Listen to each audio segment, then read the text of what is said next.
Yogi Adityanath the Sabarmati report हा cinema पाहण्यासाठी गेले होते, कारण हा चित्रपट 2002च्या गोधा घटनेवर आधारित असून त्यामध्ये त्या काळातील सत्य घटनांचं चित्रण केलंय। गोध्रा घटनेत साबरमती एक्सप्रेसच्या एका डब्याला आग लागून 59 प्रवासी मृत्युमुखी पडले होते, ज्यामुळे गुजरातमध्ये भीषण जातीय दंगली घडल्या होत्या। चित्रपटाने या घटनेशी संबंधित सत्य मांडण्याचा प्रयत्न केलाय, तसेच त्यात राजकीय आणि सामाजिक पैलूंचा तपशीलवार आढावा घेतला। चित्रपट पाहिल्यानंतर योगी आदित्यनाथ यांनी या घटनेतील सत्य समोर आणण्याच्या या प्रयत्नाचं कौतुक केलंय। त्यांनी यावर भाष्य करताना असं चित्रपटाला समाजाला सत्य समजून घेण्यासाठी महत्त्वाचं असल्याचं म्हटलंय।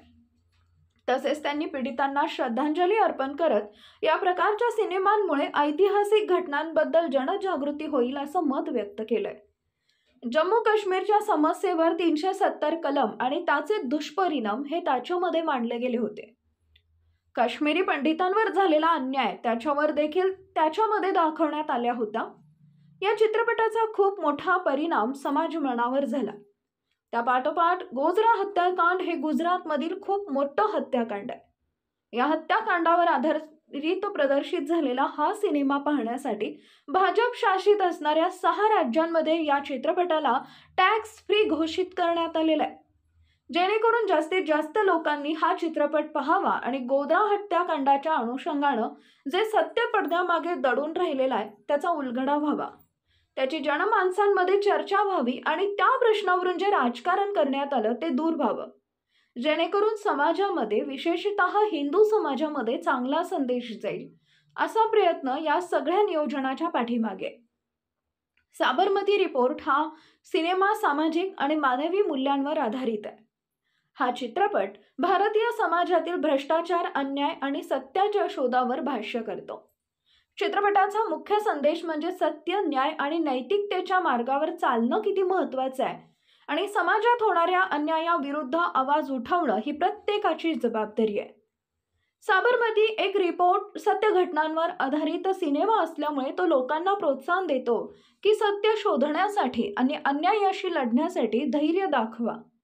यामध्ये माध्यमाच्या भूमिकेवरही प्रकाश टाकलाय, जिथं मीडिया एक महत्त्वाच्या चौथ्या स्तंभाच्या रूपात सत्याला लोकांसमोर आणते।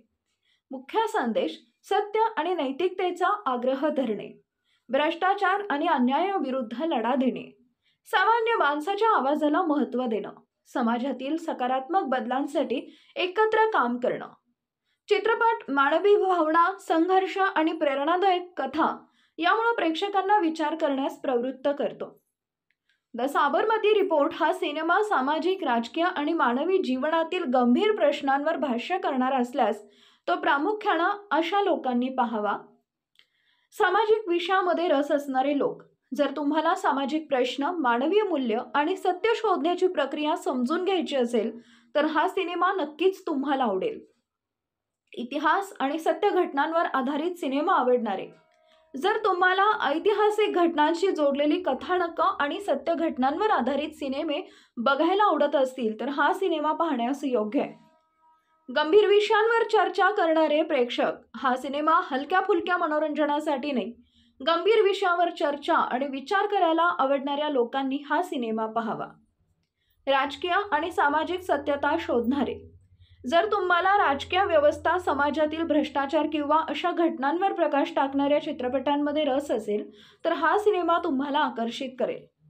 कलात्मक सिनेमांचे चाहते, हा सिनेमा कथानक, अभिनय आणि दिग्दर्शनाच्या दृष्टीने प्रगल्भ असेल, त्यामुळे कला आणि गंभीर सिनेमा आवडणाऱ्या प्रेक्षकांसाठी तो चांगला पर्याय आहे। जर तुम्हाला विचार करायला लावणारे, संवेदनशीलतेने हाताळलेले सिनेमे पाहायला आवडत असतील तर द साबरमती रिपोर्ट नक्की पहा। द साबरमती रिपोर्ट हा चित्रपट 2022 मध्ये 27 फेब्रुवारी गुजरातच्या गोध्रा रेल्वे स्थानकाजवळ घडलेल्या साबरमती एक्सप्रेस आगीच्या दुर्दैवी घटनेवर आधारित आहे। या घटनेत 59 लोकांचा मृत्यू झाला होता। चित्रपट या घटनेच्या सत्याला उलगडण्याचा प्रयत्न एका पत्रकाराच्या दृष्टिकोनातून करतो।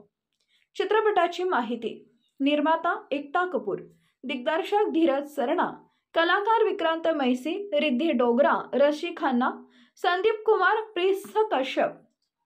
कथानक एक हिंदी पत्रकार समरकुमार विक्रांत मेसी आणि इंग्रजी पत्रकार मनिका राजपुरोहित यांच्या तपासाची कशमकश दाखवते.